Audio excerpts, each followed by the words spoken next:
Very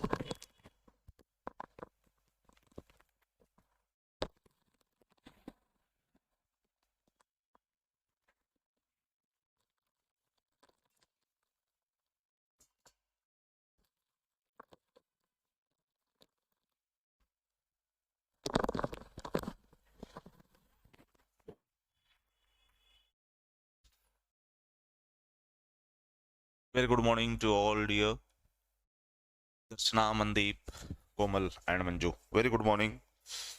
नमस्कार, सत श्री अकाल। तो बच्चे, कल का जो टॉपिक हुआ, आशा करूंगा कि आप लोगों को समझ में आया होगा। यहाँ तक कोई दिक्कत है तो आप मुझे अगले 1 मिनट में अपना सवाल जवाब ले सकते हो, नहीं तो फिर हम अपना टॉपिक को स्टार्ट करेंगे। Seema ji, very good morning.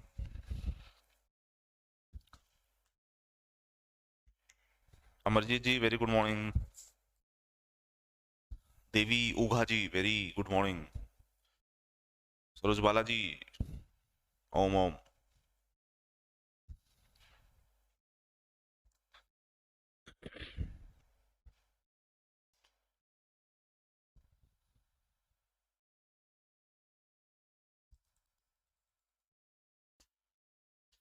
Puneet Kumar ji, good morning, very good morning. Very good morning Sarita. तो आई थिंक डाउट किसी का नहीं है। तो विकी दोहन जी, गुड मॉर्निंग। तो चलते हैं अपने टॉपिक पे। कल जो टॉपिक किया था उसमें मैं आपको रिकॉल करा देता हूं पहले कुछ चीजें। टॉपिक था ये पृथ्वी की आंतरिक संरचना। रेणु जी, वेरी गुड मॉर्निंग। काजल जी, गुड मॉर्निंग। कोई दिक्कत नहीं निशु, बहुत अच्छी बात है, डाउट होना भी नहीं चाहिए। पूजा यादव जी, आज का टॉपिक का नाम भी वही है जो कल के टॉपिक का नाम था, क्योंकि वो खत्म नहीं हुआ था ना। तो गुड मॉर्निंग रितु सेन जी। चलो, तो सबकी गुड मॉर्निंग। लास्ट जो टॉपिक कर रहे थे बच्चे वो था पृथ्वी की आंतरिक संरचना। क्यों पढ़ना था हमें? क्योंकि सर उसके बिना मुझे ये नहीं पता चलेगा कि ज्वालामुखी फटते क्यों हैं। ज्वालामुखी फट रहे हैं तो लावा बाहर आ रहा है, लावा आ रहा है तो वो जमा होकर के चट्टान बन रहा है। चट्टान समय के साथ सर टूट फूटती फूटती है, वो मिट्टी में बनती है। और सर वही मिट्टी जो है आगे जाकर के एग्रीकल्चर के लिए काम करती है, खेती के लिए। तो इसलिए जो है इंटीरियर स्ट्रक्चर ऑफ अर्थ को समझना जरूरी है। यानी अगर आखिरी फाइनल प्रोडक्ट पे जाना है तो कहाँ से उसकी शुरुआत हुई है उसको जानना हमें जरूरी होता है। यही वजह है कि हम ये कर रहे थे। कोई दिक्कत नहीं पुनीत कुमार जी, आपके बोलने से पहले ही उसको रिपीट कर रहे हैं हम लोग। Good morning Neetu, Nishu, very good morning. Good morning dear जावित्री।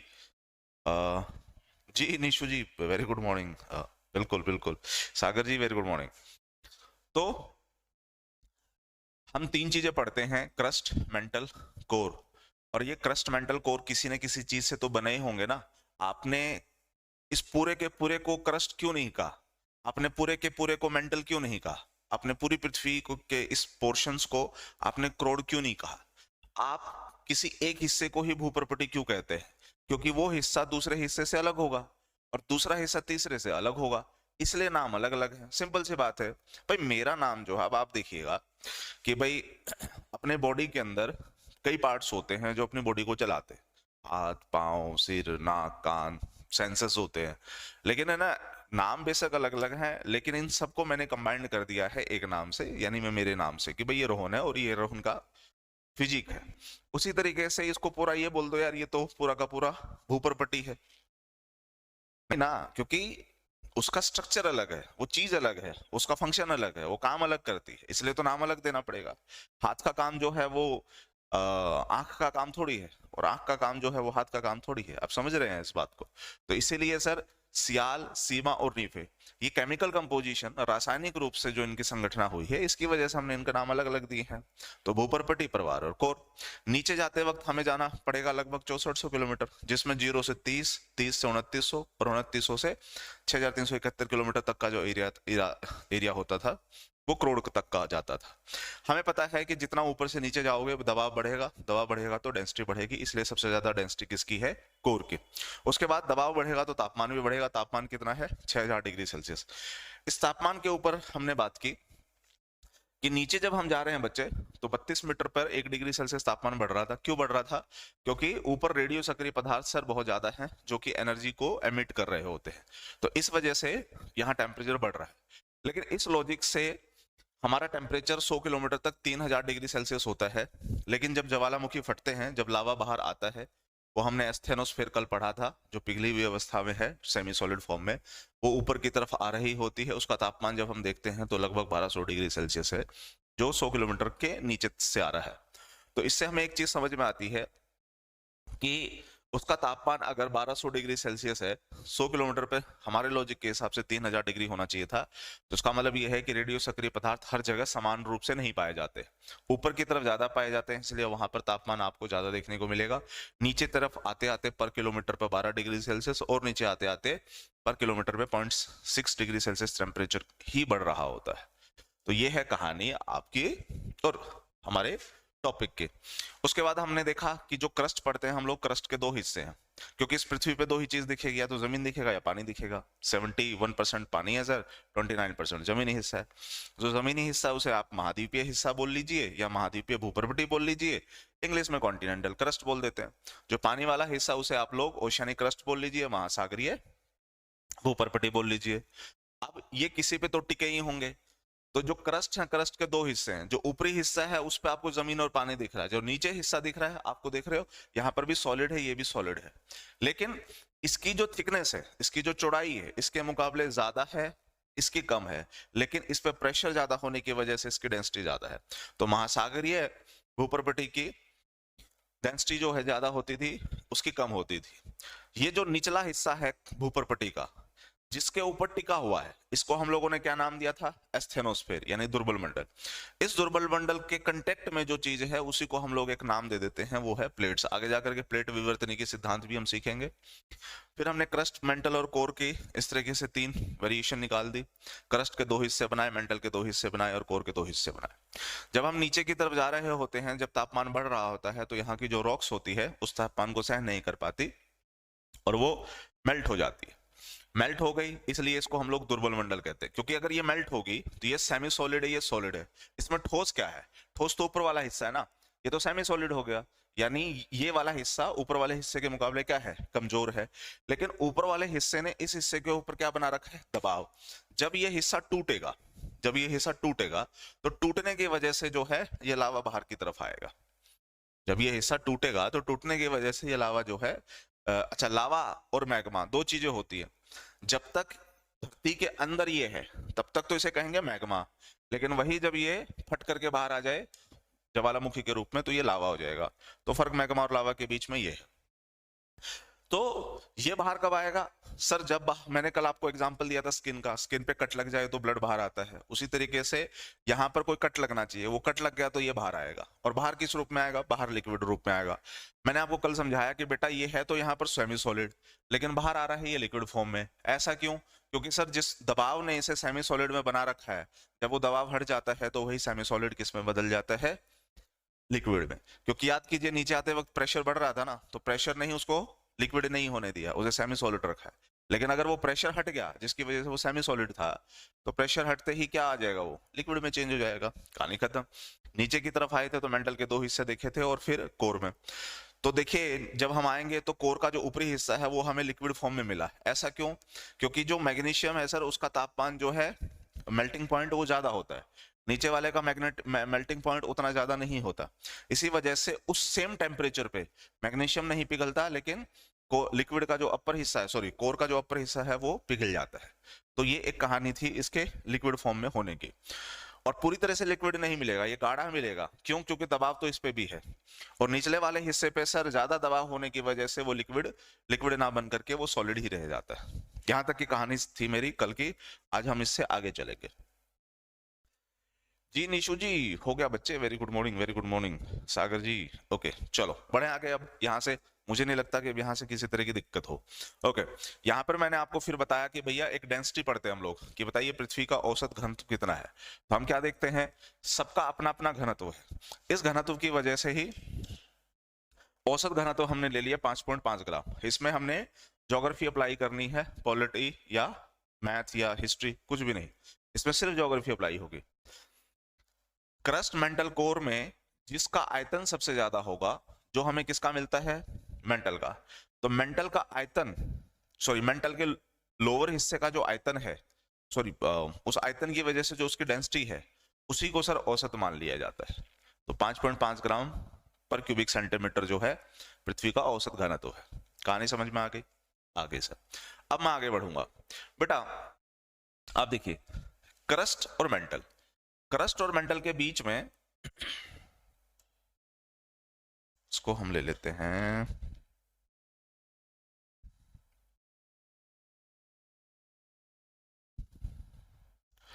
इसे करते हैं थोड़ा सा गाढ़ा।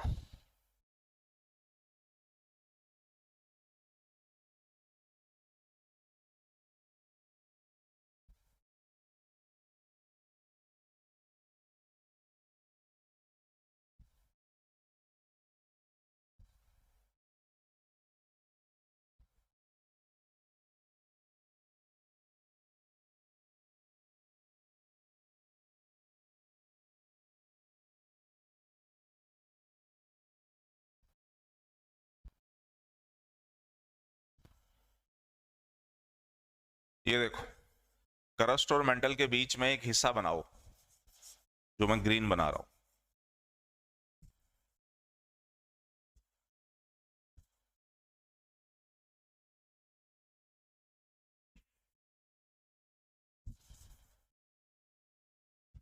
एक ये चीज होगी। ओके, मेंटल और कोर के बीच में भी ये हिस्सा बनाइए।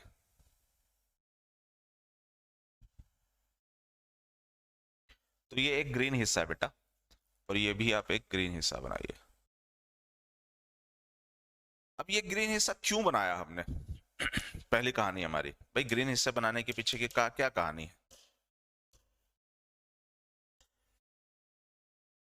अच्छा, एक बात बताइए,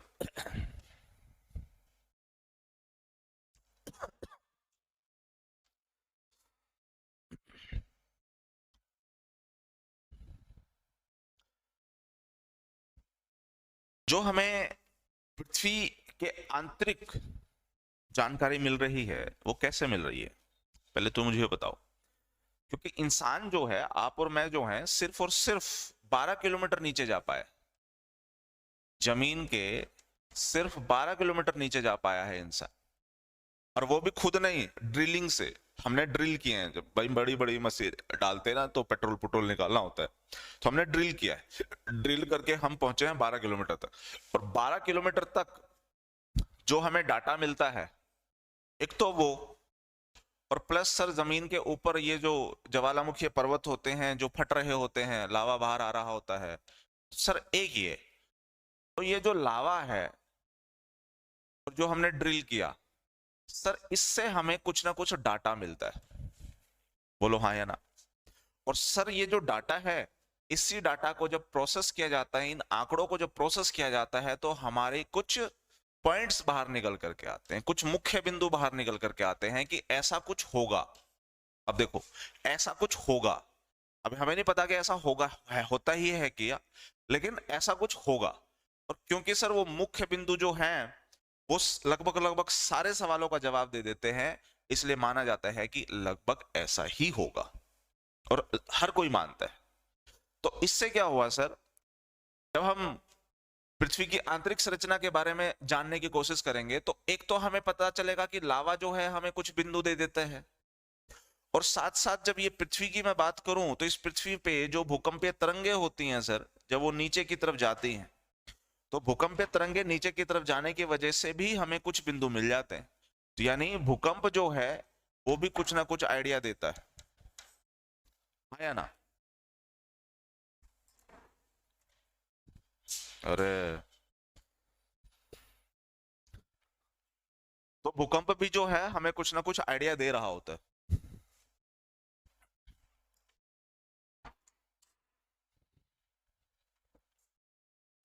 अब सर जब मैं भूकंप की बात करूं, तो भूकंप जिस वजह से पैदा होते हैं उसे हम भूकंपीय तरंगे बोलते हैं।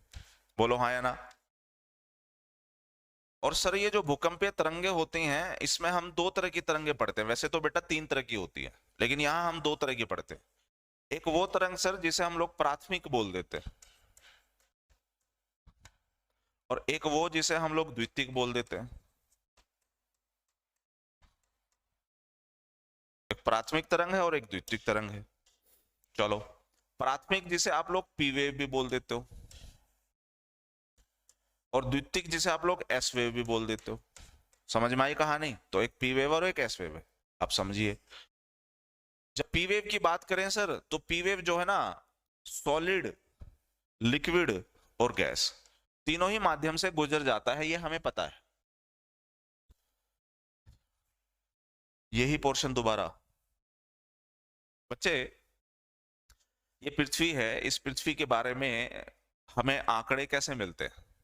आप कहोगे सर जब ये ज्वालामुखी फटते हैं तो जो लावा बाहर आता है, उस लावा की जब स्टडी करते हैं, वो लावा क्या है, ठोस होकर के चट्टान बनता है ना, तो इससे हमें ये पता चल जाता है कि नीचे किस टाइप के चट्टान होंगे, है कि नहीं? नीचे कितना तापमान है ये भी पता चल जाता है कि नहीं? और साथ साथ में हमने जो 12 किलोमीटर की ड्रिल की है, उस दौरान हमें जो पत्थर चट्टान वगैरह मिले हैं, उसकी स्टडी कर ली हम लोगों ने। और सर ये जो भूकंप के जो तरंग होते हैं, जब हम इसकी स्टडी करते हैं तो हमें पृथ्वी की आंतरिक संरचना के बारे में और ज्यादा जानकारी मिलती है। तो इसका मतलब है कि पृथ्वी के बारे में, पृथ्वी की आंतरिक चीजों को बारे में जानने के लिए जो प्रत्यक्ष स्रोत हैं, डायरेक्ट सोर्स हैं, उसमें एक भूकंप है और एक लावा है। बोलो हाँ या ना? ये डायरेक्ट सोर्स है। अब डियर जी, ये जो भूकंप आते हैं, ये किसकी वजह से आते हैं? ये भूकंप के तरंगों की वजह से आते हैं। भूकंप के तरंग होते हैं, भूकंप की तरंग होती हैं 3 हमारे पास, सॉरी, हाँ, भूकंप की तरंग ये 3 होती है, बट हम पढ़ेंगे 2, तीसरा नहीं पढ़ेंगे क्योंकि तीसरे के साथ समस्या है। तीसरा जो है, जिसे आप लोग एल वेव कह देते हैं, ये एल वेव ऊपर ही रहती है, यानी वो नीचे नहीं जाती जमीन के, ऊपर ही ऊपर रहती है।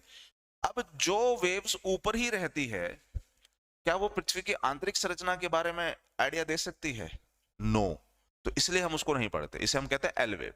लेकिन जो वेव्स अंदर चली जाती है पृथ्वी के, वही तो हमें प्रत्यक्ष रूप से जानकारी देगी ना।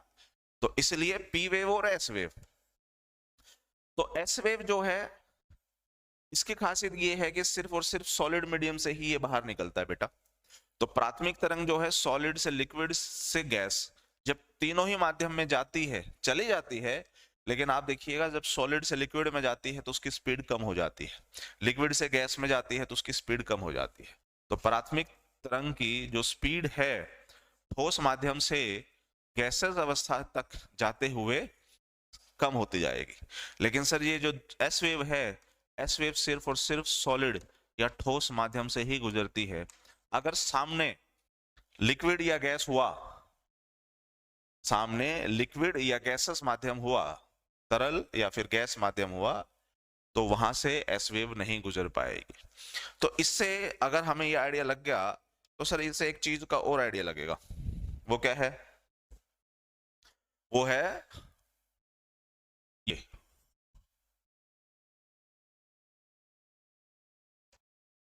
जी प्रभु।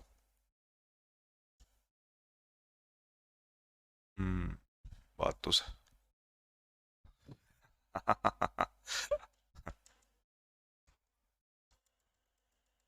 दोबारा बोलिए, ये बड़ा अच्छा लग रहा था, बोला ऑन ड्यूटी हूँ अभी है।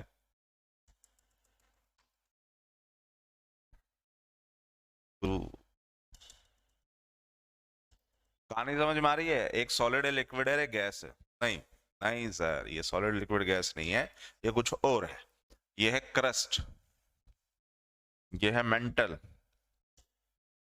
और ये है कोर। ठीक है साहब? क्रस्ट के 2 हिस्से, मेंटल के 2 हिस्से, कोर के 2 हिस्से। क्रस्ट का ऊपरी हिस्सा, इस हिस्से में पी वेव जा रही है, एस वेव जा रही है, पी वेव जा रही है, एस वेव जा रही है, पी जा रही है, एस जा रही है, पी जा रही है, एस जा रही है, पी जा रही है, पी जा रही है। अब मुझे एक बात बताओ, अगर क्रस्ट के, भूप्रपट्टी के ऊपरी हिस्से, ऊपर वाले हिस्से में पी की स्पीड मैक्सिमम है, एस की स्पीड मैक्सिमम है, तो बताइए ये कौन सा माध्यम होगा? लगाओ दिमाग। अगर इसमें ऊपरी वाले हिस्से में पी की स्पीड और एस की स्पीड खुद से ही बताना है अपने हिसाब से, पी की स्पीड ज्यादा है, पी की स्पीड ज्यादा है, पी की स्पीड कम है, एस की स्पीड कम है, पी की स्पीड ज्यादा है, ज्यादा है, ज्यादा है, ज्यादा है, कम है, ज्यादा है। मैंने कम ज्यादा कर दिया। अब अपने हिसाब से इसे अपनी कॉपी में लिखो, इस लॉजिक को इस्तेमाल करके कि primary wave solid liquid gas में स्पीड ज्यादा है, लिक्विड में एस वेव की सॉलिड में ज्यादा होगी, इस लॉजिक को लगा करके इसका इस्तेमाल करना है। अब अपने शब्दों में लिखिएगा, इतने हम चाय पी लेते हैं।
क्या बात भाई, सारे ठंडे पड़ गए?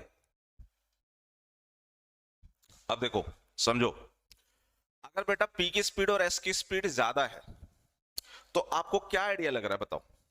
पी की और एस की स्पीड अगर ज्यादा है तो आपको क्या आइडिया लग रहा है?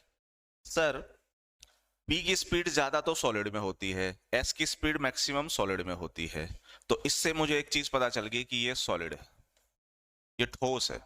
बोलो हाँ या ना। लेकिन आगे जाऊंगा तो ये वाला हिस्सा कहता है कि पी की स्पीड कम होगी और एस की स्पीड भी कम होगी। बेटा एस जो वेव है वो तो सिर्फ और सिर्फ सॉलिड माध्यम में जाती है, अगर लिक्विड और गैस होगा तो वहां से वो नहीं जाएगी, हाँ या ना? लिक्विड और गैस में ये पास नहीं होती, और सॉलिड होता तो स्पीड मैक्सिमम होती। अब वो कहता है कि उसकी स्पीड कम हो गई है। अब दिक्कत होगी एक, कम होगी का क्या मतलब है? या तो तेज होगी या होगी ही नहीं। अगर कम हो गया तो क्या होगा? तो आप कहेंगे सर फिर सॉलिड और लिक्विड इनके बीच की कंडीशन होनी चाहिए, फिर तभी उसकी स्पीड कम हो रही है। हाँ, तो फिर इसे क्या कहेंगे हम लोग? सर इसे हम कहेंगे सेमी सॉलिड, है कि नहीं? सर, तो इसे कहेंगे हम बेटा सेमी सॉलिड। तो ये हो गया सेमी सॉलिड। अरे सर सेमी सॉलिड, हाँ ये देखो, एस्थेनोस्फेयर किसमें दिखता था आपको? एस्थेनोस्फेयर सेमी सॉलिड ही तो है ना। तो बेटा वही तो है कहानी, सेमी सॉलिड। ओके, पी की स्पीड एस की स्पीड ज्यादा है, हाँ, तो इसका मतलब ठोस है सर। ज्यादा है ठोस है, पी की स्पीड कम हो गई, एस बेटा वहां है ही नहीं, पी की स्पीड तो कम हो गई, एस वहां है ही नहीं। इससे क्या मिलेगा आइडिया मेरे को, एस नहीं है, इसका मतलब या तो वो लिक्विड होगा या गैस होगा, है कि नहीं। एस अगर नहीं है तो इसका मतलब वो क्या होगा, या तो लिक्विड होगा सर या गैस होगा। सर गैस हो नहीं सकता, क्योंकि इस पृथ्वी के ऊपर ऐसा कुछ भी नहीं है जो हमें मैं ये कह सकूं कि गैसेस अवस्था में मिलती है या गैसेस अवस्था में धरती के अंदर से आती है, वो लिक्विड से आती है सर। या ज्वालामुखी फटते हैं तो सॉलिड, लिक्विड और गैस तीनों माध्यम से आती है, लिक्विड माध्यम सबसे ज्यादा होता है, समझ पा रहे हो ना। सॉलिड, लिक्विड, गैस तीनों ही अवस्था से ज्वालामुखी फटते हैं। तो सर इससे एक कंक्लूजन तो निकल जाता है कि गैस तो नहीं होगा, डेफिनेटली लिक्विड ही होगा। और याद कीजिए हम क्या पढ़ रहे हैं, कोर के ऊपरी हिस्सा जो है वो क्या है बेटा, लिक्विड ही है। तो आप देख रहे हो भूकंपीय तरंगे कैसे हमें आइडिया दे रही है नीचे। तो ये इसकी स्पीड कम होने का कारण समझ में आ गया जी सर, इसकी स्पीड कम होने का कारण है कि ये हिस्सा पिघला हुआ लावा है, सॉरी लावा नहीं मैग्मा है, ये है जी मैग्मा, जी मैग्मा, जी मैग्मा। लेकिन पी की स्पीड बेटा अचानक बढ़ गई, बढ़ गई तो इसका मतलब क्या है, इसका मतलब सर ये हिस्सा सॉलिड है। और ये हिस्सा सॉलिड क्यों हुआ, ये हिस्सा सॉलिड क्यों हुआ, इस हिस्से में पी की स्पीड बढ़ क्यों गई, क्योंकि सर ये हिस्सा सॉलिड हुआ। और क्यों हुआ सॉलिड, क्योंकि सर इससे ऊपर वाला हिस्सा जो है उसने इतना दबाव दे रखा है सबसे निचले वाले हिस्से के, क्योंकि ऊपर कि अगर लिक्विड भी होगा ना तो वो लिक्विड चेंज हो जाएगा सॉलिड में, ये दबाव की वजह से ऐसा हो रहा है। कोई दिक्कत नहीं जी कोमल जी, समझ गए, सारे सॉलिड नहीं होंगे, है ना, खेल तो सारा इस चीज का है, कोई दिक्कत ही नहीं है। तो सर ये हिस्सा हो गया सारा का सारा सॉलिड, इसी वजह से यहां पर पी की स्पीड मुझे क्या दिख रही है, ज्यादा दिख रही है। कहानी समझ में आ रही है कि नहीं आ रही भाई, तो स्पीड यहां पर ज्यादा है, ये सॉलिड। लेकिन जो ये लिक्विड है बच्चे,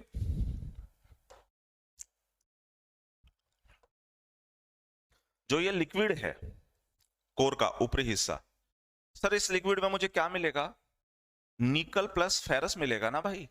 हाँ, क्या पृथ्वी अपने एक्सिस पे घूमती है क्या, हाँ सर, पृथ्वी अपने एक्सिस पे घूमती है, एंटी क्लॉकवाइज डायरेक्शन में घूमती है।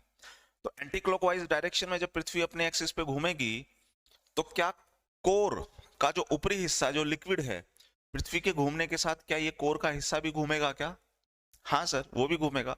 तो इसके घूमने से, पृथ्वी के अपने एक्सिस पे घूमने से कोर का जो लिक्विड वाला हिस्सा है वो भी तो घूमेगा ना।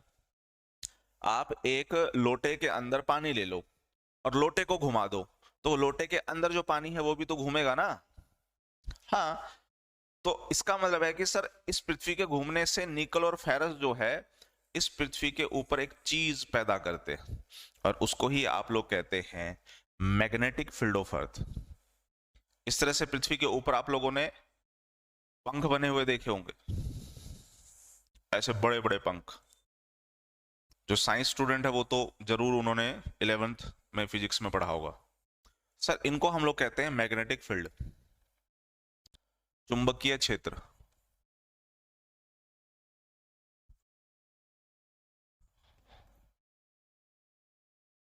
और सर ये जो चुंबकीय क्षेत्र है ये पैदा किसकी वजह से हुए हैं, पृथ्वी के अपने एक्सिस पे घूमने से निकल और फेरस ने चुंबकीय प्रभावी क्षेत्र को पैदा किया। और ये जो चुंबकीय क्षेत्र होते हैं सूर्य की तरफ से आने वाले जो हानिकारक विकिरण होते हैं उनको ये रोकते, सूर्य की तरफ से आने वाले हानिकारक जो विकिरण होते हैं उनको ये रोकते और उनको यहीं से वो डाइवर्ट कर देते।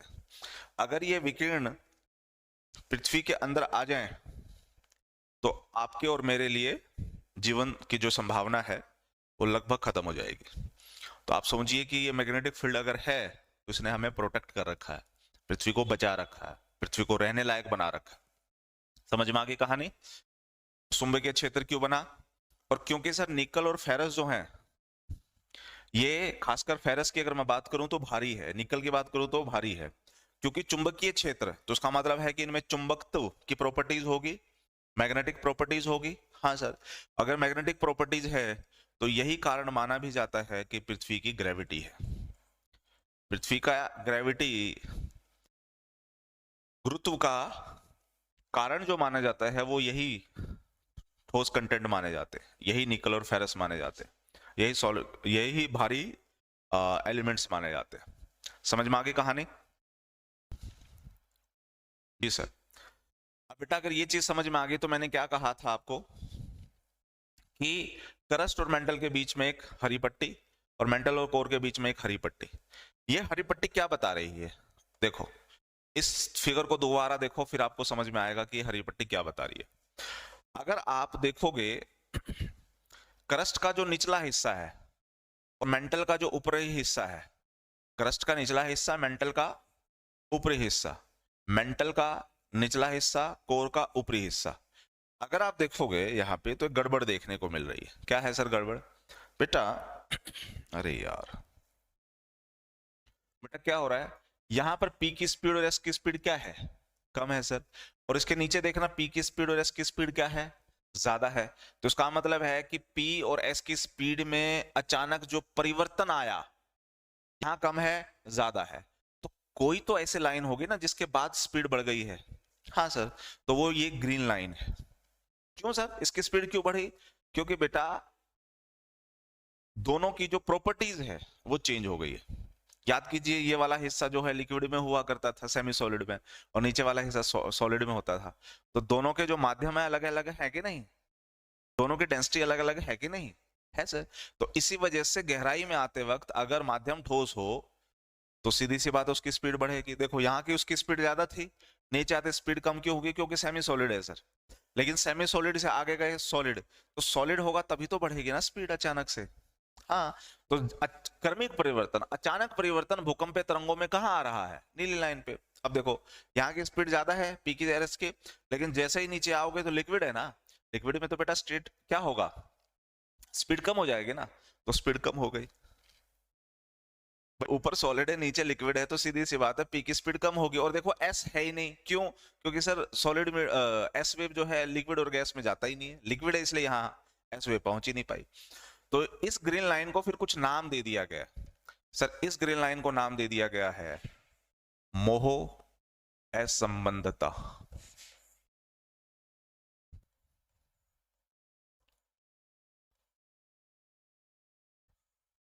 और इस ग्रीन लाइन को नाम दे दिया गया है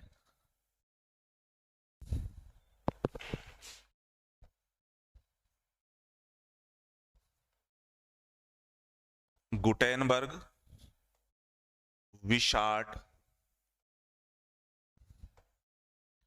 असंबंधता। यहां पर असंबंधता का मतलब है जो चीज कंटिन्यूस नहीं है। इसे इंग्लिश में पढ़ेंगे ना तो इंग्लिश में लिखा जाता है डिसकंटिन्यूटी। कंटिन्यूस का मतलब होता है जो लगातार है, डिसकंटिन्यूस का क्या मतलब होता है? जो लगातार नहीं है। तो आप देखेंगे स्पीड कम है तो स्पीड कम होनी चाहिए, बढ़ गई ना। स्पीड यहाँ ज्यादा है, इसकी स्पीड कम होनी चाहिए, तो स्पीड ज्यादा है तो यहाँ स्पीड ज्यादा होनी चाहिए, लेकिन यहाँ कम हो रही है। तो क्या हो रहा है बच्चे यहाँ पे? सर उसमें चेंज आ रहा है। चेंज आना मतलब कंटिन्यूस नहीं है, इसलिए डिसकंटिन्यूटी। अब आपसे एक सवाल है, आपको ये बताना है कि मोह जो असंबंधता है वो कहाँ आपको देखने को मिलेगी? मोह डिसकंटिन्यूटी आपको इनमें से कहां देखने को मिलेगी? पहला ऑप्शन क्रस्ट के भूपर्पटी के ऊपरी हिस्से और क्रस्ट के लोअर हिस्से के बीच में। दूसरा क्रस्ट के लोअर हिस्से में और मेंटल के अपर हिस्से में।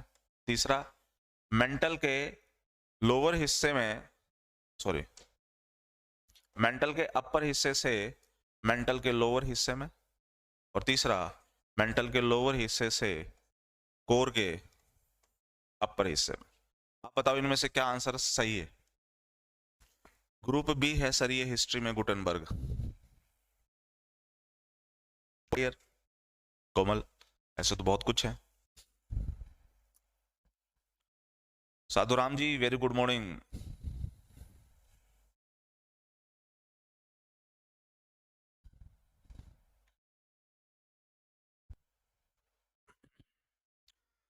क्या आंसर होगा फटाफट?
बेटा मोहो डिसकंटिन्यूटी कहाँ है? ये है मोहो डिसकंटिन्यूटी, और ये है मोहो डिसकंटिन्यूटी है क्रस्ट के लोअर हिस्से और मेंटल के अपर हिस्से के बीच, हाँ या ना? ये क्रस्ट का लोअर हिस्सा है, ये मेंटल का अपर हिस्सा है, इनके बीच में क्रस्ट का लोअर, मेंटल का अपर, क्रस्ट का लोअर और मेंटल का अपर। ये कहाँ देखने को मिल रहा है? ये सर सेकंड ऑप्शन में देखने को मिल रहा है। काम खत्म। देखा? अरे नहीं बच्चा, जिन जिन ने गलत आंसर दिए हैं वो क्लियर करो इस चीज को। कोई दिक्कत नहीं है, पहली बार देख रहे थे तो गड़बड़ हो सकती है, बट आगे नहीं होनी चाहिए। ठीक है? और ये मोहो और गुटेनबर्ग डिसकंटिन्यूटी क्या है, अगर कोई पूछे तो आप कहेंगे कि सर ये जो मोहो डिसकंटिन्यूटी और जो गुटेनबर्ग डिसकंटिन्यूटी है, ये भूकंपीय तरंगों की संबंधता बताता है।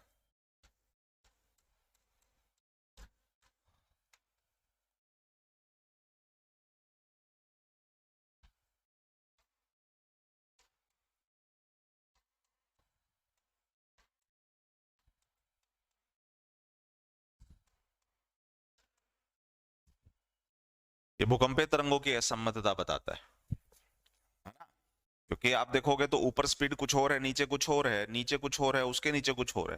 तो इसका मतलब क्या हो रहा है? स्पीड किस में चेंज आ रहे हैं, वेरिएशन किस में है? सर ये वेरिएशन है भूकंपीय तरंगों में। तो बस फिर कहानी खत्म हो गई। ठीक है, चलो यहां तक की कहानी खत्म होगी बच्चे। हम चलते हैं आज के लास्ट फेज पे, यानी इस टॉपिक के लास्ट फेज पे। इस टॉपिक का लास्ट फेज ये है कि जो इस पृथ्वी के अंदर मुझे एलिमेंट्स मिलते हैं, जिसे मैं तत्व भी बोल देता हूं।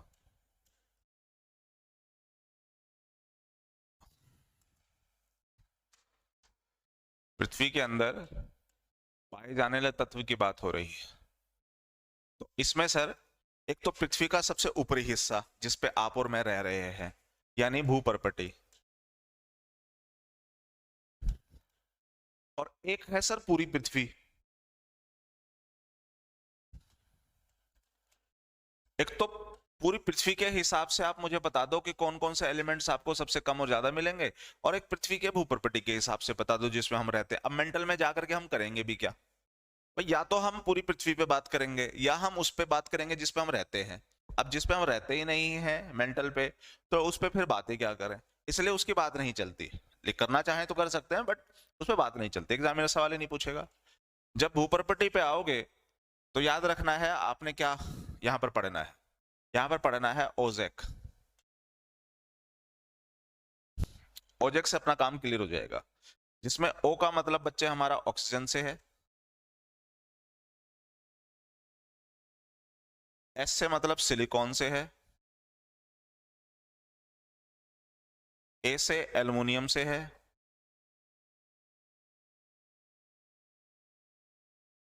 आई से आयरन से है, सी से कैल्शियम से, और बाकी सब अदर्स में चली जाएंगी, बाकी सब अन्य में चली जाएंगी। इसी तरीके से जब संपूर्ण पृथ्वी पे बात करोगे तो यहां याद रखना है अपने को, लिखना है आई। आई ऑसम, ऑलवेज। आई ऑसम ऑलवेज। तो आई मतलब सर आयरन हो गया बेटा, ओ मतलब सर ऑक्सीजन हो गया, एस मतलब सर सिलिकॉन हो गया, M मतलब सर मैग्नीशियम हो गया, और सबसे आखिरी में जो आपको मिलेगा आप उसे एल्यूमिनियम कह सकते हैं। आप ये भी कह सकते हैं ओजैक विद के, ओजैक विद के मतलब सर पोटेशियम। अब ये कह सकते हैं सबसे आखिरी में आपको जो मिलेगा वो पोटेशियम मिलेगा। तो क्या मैं ये कह सकता हूं कि इस पृथ्वी पे जो भूपर्पटी है, इस भूपर्पटी में सबसे ज्यादा जो एलिमेंट मिलेगा वो ऑक्सीजन मिलेगा, सबसे कम मिलेगा जो वो पोटेशियम मिलेगा, हाँ या ना? इसी तरीके से संपूर्ण पृथ्वी में जो आयरन है वो मैक्सिमम है सर, और जो एल्युमिनियम है वो मिनिमम है। यस और नो? यस और नो? Yes sir. यस और नो? Yes sir. तो बस मैक्सिमम याद रखना है, मिनिमम याद रखना है, मैक्सिमम याद रखना है, मिनिमम याद रखना है। सबसे ज्यादा सवाल तो ये होगा। डिक्रीजिंग ऑर्डर में चलना है, हो सकता है वो ऑप्शन भी दे दे, लेकिन सबसे ज्यादा जो सवाल पूछा जाता है, सबसे ज्यादा जो सवाल पूछा जाता है, मैं वही आपसे पूछ रहा हूं कि बताइए इस संपूर्ण पृथ्वी पे, गौर फरमाइएगा, इस संपूर्ण पृथ्वी पे आपको सबसे ज्यादा, नहीं संपूर्ण पृथ्वी पे तो नहीं, इस भूपर्पटी में, संपूर्ण पृथ्वी पे नहीं, भूपर्पटी में सबसे ज्यादा तत्व कौन सा है? सॉरी, तत्व तो नहीं बोलेंगे, सबसे ज्यादा धातु,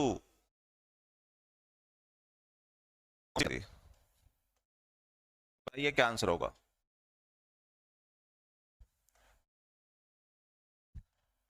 धातु यानी मेटल। इस पृथ्वी के भूपर्पटी में सबसे ज्यादा कौन सी मेटल मिलती है, बताना बच्चे, लगाओ दिमाग, दिमाग के घोड़े दौड़ाओ।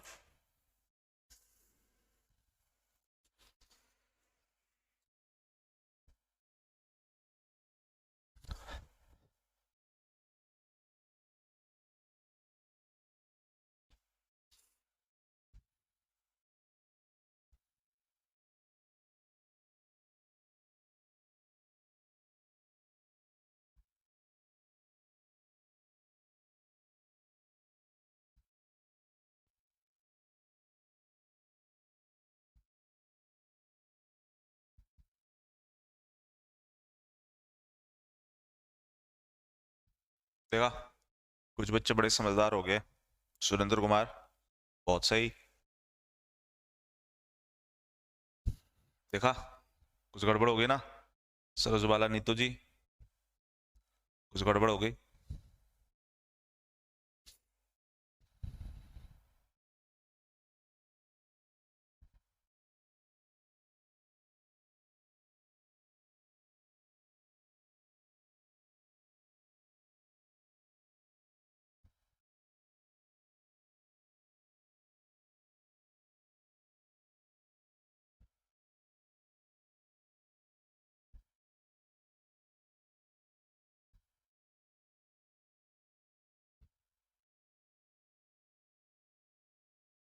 तो फिर गड़बड़ हो गई सरोज बाला जी, ना? देखा, अगर आपको आइडिया ना हो और सेम चीज यही पढ़ा जो मैंने पढ़ाया या लिखाया या जो आप अपनी किताबों में पढ़ेंगे, तो आप गड़बड़ करेंगे ही करेंगे। मैक्सिमम बच्चे ने गड़बड़ करना ही करना है। क्यों करना है? क्योंकि एग्जामिनर ने देखो कितना स्मार्टली आपसे सवाल किया है। उन्होंने एलिमेंट नहीं बोला है, अगर एलिमेंट बोल देते तो सबसे ज्यादा सर ऑक्सीजन है, लेकिन उन्होंने बोला है धातु। अब सर ऑक्सीजन तो धातु नहीं होती, सिलिकॉन धातु नहीं होती, बट एल्युमिनियम तो धातु होती है ना बेटा, फिर एल्युमिनियम सबसे ज्यादा है, तो इसलिए एल्युमिनियम की बात करेंगे। सबसे ज्यादा जो आपको धातु मिलता है वो एल्युमिनियम है। और डियर सरोज बालाजी, आयरन भी धातु है, लेकिन आयरन एल्युमिनियम के बाद है, तो मैक्सिमम तो नहीं है, वो बाद में। तो आगे कहानी यहां तक समझ में बच्चे? Yes sir. तो इसके साथ ही हमारा जो टॉपिक है इंटीरियर स्ट्रक्चर ऑफ अर्थ वो हो जाता है खत्म, उसको हमने कर दिया खत्म। आपको कुछ बेसिक आइडिया अब हो गए हैं। पृथ्वी पे क्रस्ट, मेंटल और कोर करने के पीछे की कहानी है सर इनकी केमिकल कंपोजिशन, रासायनिक संगठना, सियाल, सीमा और निफे। इसकी वजह से सर ये अलग अलग नाम दिए गए हैं इनके।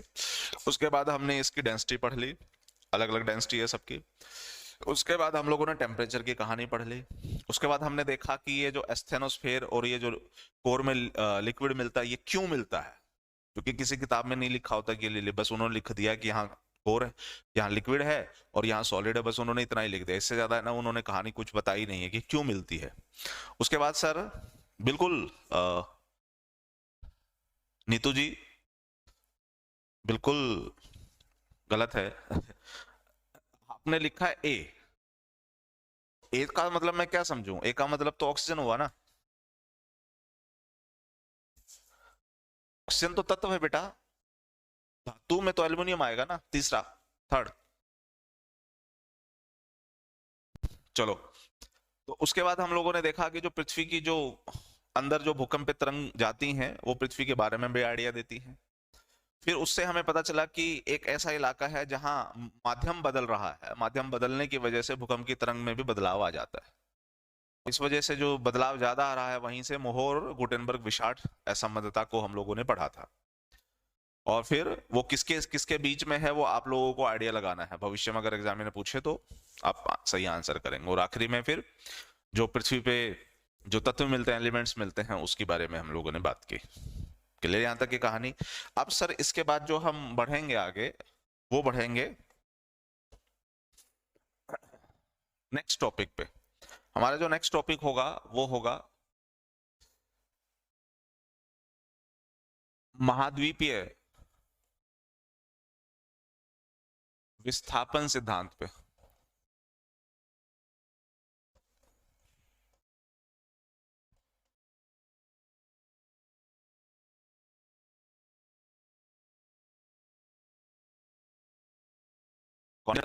Drift theory. और इस थ्योरी को देने वाले जो क्रांतिकारी हैं उनको हम लोग कहते हैं अल्फ्रेड वैगनर।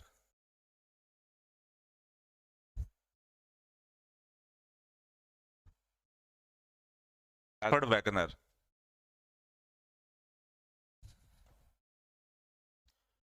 पहला सवाल तो यही है कि हमें ये पता होना चाहिए। अब आपको समझाता हूं मैं कुछ चीजें। बेटा, इस पृथ्वी के ऊपर जो महाद्वीप है हमारे पास वो है 7। ठीक है? ऐसा कहा जाता है कि ये 7 महाद्वीप जो हैं पहले कभी किसी एक महाद्वीप के हिस्से रहे हैं। पहले, आज से करोड़ों साल पहले, ये किसी एक महाद्वीप का हिस्सा था। ये सातों के सातों महाद्वीप अलग नहीं थे। ये कुछ समझ लो कि भाई एक माँ के आज 7 बच्चे हैं और वो 7 बच्चे जो हैं कभी एक साथ जुड़े थे, कुंभ के मेले में सारे अलग अलग हो गए, वो वाली कहानी। तो एक हिस्सा समय के साथ टूट करके किस में बदल गया, तो क्या करूं? तो लेने दो उसको, कह दो नी ना ले क्लास, भाग जाए से। रुको 5 मिनट रुको।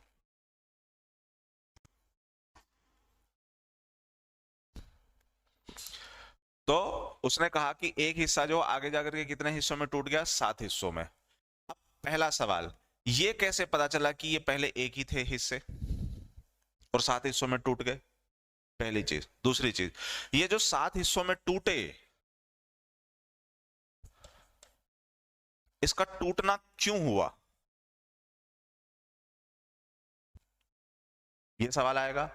तो चलो मान लिया। अच्छा, एक सिद्धांत ये बता देगा कि ये एक हिस्सा ही था पहले, वो सिद्धांत जो मैंने लिखा है, इस सिद्धांत ने बता दिया कि हाँ यार ये पहले एक था हिस्सा, आज 7 हो गए। फिर इस बंदे से पूछा गया कि ये बता भाई, ये अलग क्यों हुए? ये अलग क्यों हुए नहीं बता पाया। तो बेटा साइंस की तो खासियत है ना कि ढूंढना कि क्यों अलग हुए। फिर अगली थ्योरी आएगी। अगली थ्योरी ने कारण बता दिया कि भाई इसको क्यों ढूंढा गया। उसने इसका उत्तर दे दिया, सॉरी उसने इसका उत्तर दे दिया कि ये क्यों टूटा। ठीक है सर। फिर एक सवाल पूछा गया उससे कि ये जो टूट फूट हुई है ये कहीं दिख सकती है क्या मुझे, अगर मैं देखना चाहूं तो फिर इस टूटने के हिस्से को देखना है तो आपको कहां देखना है? फिर इसके लिए उन्होंने कहा कि आप इसे समुद्र में देख सकते हैं, महासागरों में देख सकते हैं, सागर या महासागरों में। समझ में आया? सागर में भी और महासागर में भी आप देख सकते हैं, वहां पर आपको इनके अंश देखने को मिल जाएंगे।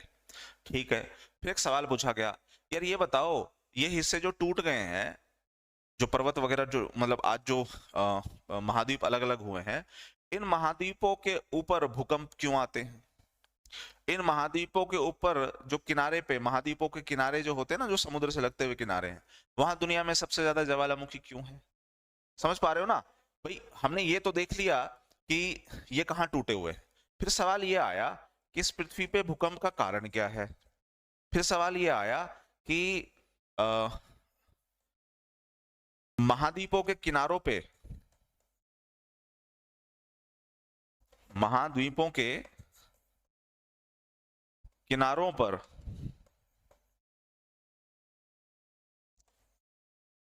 ज्वालामुखी द्वीप क्यों मिलते हैं?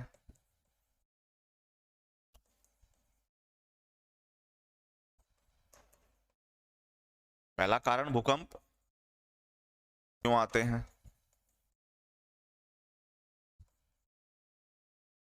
दूसरा कारण, महाद्वीपों के किनारों पर ज्वालामुखी द्वीप, सॉरी द्वीप गलत है, ज्वालामुखी पर्वत क्यों बनते हैं। तो तीसरा सवाल ये आया कि ये जो पर्वत होते हैं, ये पर्वत वलित पर्वत ही क्यों होते हैं।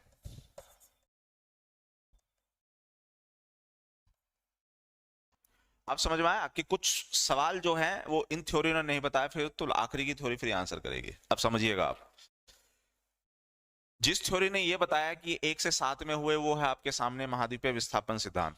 जिस थ्योरी ने ये बताया कि ये क्यों अलग हुए, उस सिद्धांत को हम लोग कहते हैं संवहनीय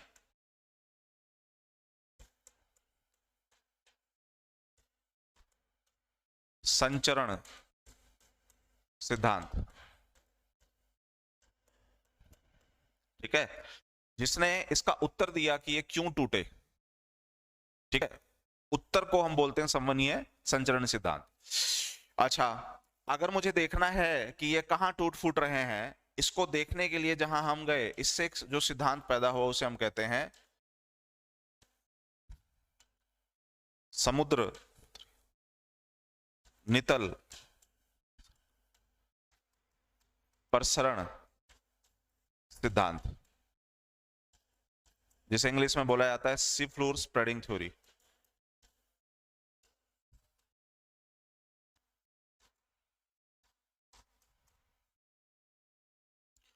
और फिर आखिरी में जिसने ये बताया, इन तीनों थ्योरी ने ये नहीं बताया कि भूकंप क्यों आते हैं, महाद्वीपों के किनारों पे ज्वालामुखी पर्वत क्यों बनते हैं, और वो पर्वत वलित क्यों होते हैं, फोल्ड क्यों होते हैं।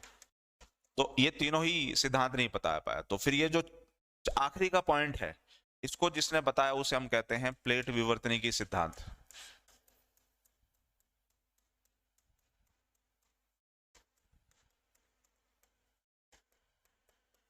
कहानी समझ में आ गई बच्चे? इसी ने बताया प्लेट विवर्तनिकी सिद्धांत। तो बेसिकली हम सिलसिलेवार तरीके से एक पहले ये पढ़ेंगे, फिर 2, फिर 3 और फिर 4। इस 4 थ्योरी को जब हम खत्म कर देंगे तो आपको लगभग इस पृथ्वी पे टूटने फूटने की, भूकंप की, इसकी उसकी सारे जानकारी आपको मिल जाएगी। यहाँ तक की कहानी मैं आज खत्म करता हूँ। इससे रिलेटेड किसी को डाउट है तो आप मुझसे सवाल पूछिए, वरना अगले 1 मिनट में हम अपनी क्लास को खत्म करते हैं। तब तक देखिए, अगर डाउट है तो पूछिए।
किसी का कोई डाउट नहीं है?